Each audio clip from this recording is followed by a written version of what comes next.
కొత్తూరు నరసింహరావుపేటలో అక్రమంగా నిర్మిస్తున్న వైకాపా కార్యాలయాన్ని సందర్శించిన ఉమ్మడి అభ్యర్థి కొనతాల రామకృష్ణ మాజీ శాసనసభ్యులు పీలా గోవింద్ సత్యనారాయణ మాట్లాడుతూ జగన్ రెడ్డికి కాపులపై సిద్ధశుద్ధి ఉంటే కాపుల కోసం కాపు భవన్ కోసం కేటాయించిన స్థలంలో కట్టిన వైకాపా కార్యాలయాన్ని కాపు భవన్ గా పేరు మార్చి కాపులకు ఇవ్వాలని డిమాండ్ చేశారు. టీడీపీ, జనసేన, బీజేపీ ఉమ్మడి ప్రభుత్వం రాగానే అనకాపల్లి పట్టణంలో 2 కోట్ల రూపాయలతో కాపు సంక్షేమ భవనాన్ని నిర్మిస్తామని ఈ సందర్భంగా తెలిపారు. జగన్ రెడ్డి పైచాచికం వల్లే లక్షలాది కాపు యువత రిజర్వేషన్లు లేక ఉద్యోగాలు కోల్పోయారు. వైకాపా నిరంకుశ ప్రభుత్వానికి ఇంకా మిగిలింది 50 రోజులు మాత్రమేనని, వైకాపా ప్రభుత్వం రిజర్వేషన్ పేర్లతో కాపుని మోసం చేసిందని దుయ్యబట్టారు. టీడీపీ, జనసేన, బీజేపీ కూటమి అధికారంలోకి రాగానే కాపులకు 5% రిజర్వేషన్లు కల్పిస్తామని ఈ సందర్భంగా అక్కడ ఏర్పాటు చేసిన మీడియా సమావేశంలో తెలిపారు.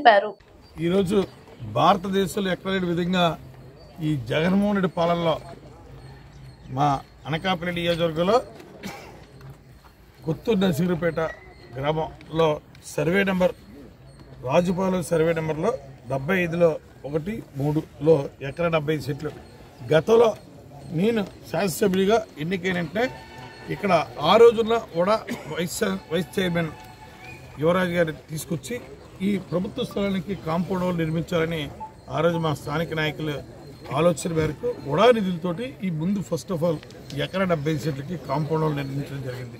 దాంట్లో భాగంగా ఆ రోజు 1 ఎకరం సైటు డిగ్రీ కాలేజీకి ఫస్ట్ ప్రతిపాదన చేసాం.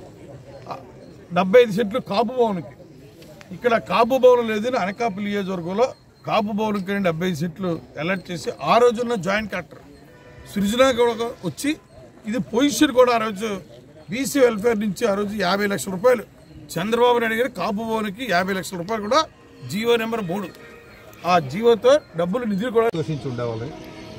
కానీ ఒక పార్టీకి సంబంధించినటువంటి భవనాన్ని కట్టుకున్నారంటే అది మిక్కిలి హేయమైనటువంటి విషయం.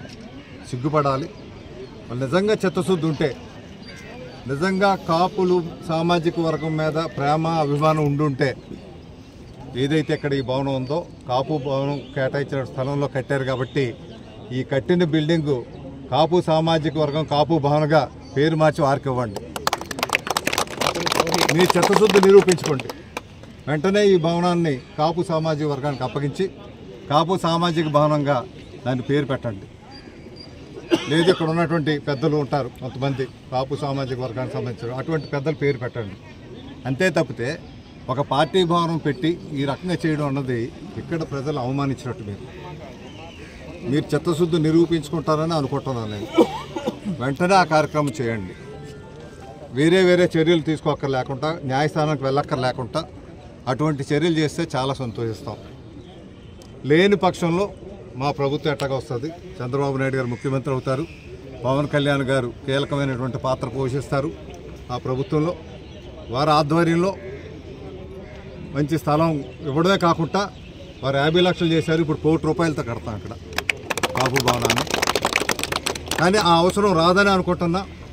ఎందుకంటే ఇంకా కొద్దిగా ఏమైనా ఉండి ఉంటుందేమో, వాళ్ళకి మానవత్వం అన్నది ఏమైనా ఉండుంటే ఇదే భవనాన్ని కాపు భవనంగా మార్చండి. ఎందుకంటే మీరు ఏదైతే దురాక్రమణ, ఇది దురాక్రమణ జరిగింది, ఏ విధంగా అయితే ప్రభుత్వం తీసుకొని హస్తగతం చేసుకుంటుందో అది మేము చేయక్కర్లేకుండా అధికారం మీ చేతిలో ఉంది కాబట్టి మీరే ఆ పని చేయండి. మీకు గౌరవం ఉంటుంది. నిజంగా ఆ పని చేస్తే మిమ్మల్ని పిలిచి ఇక్కడ సన్మానం చేస్తాం.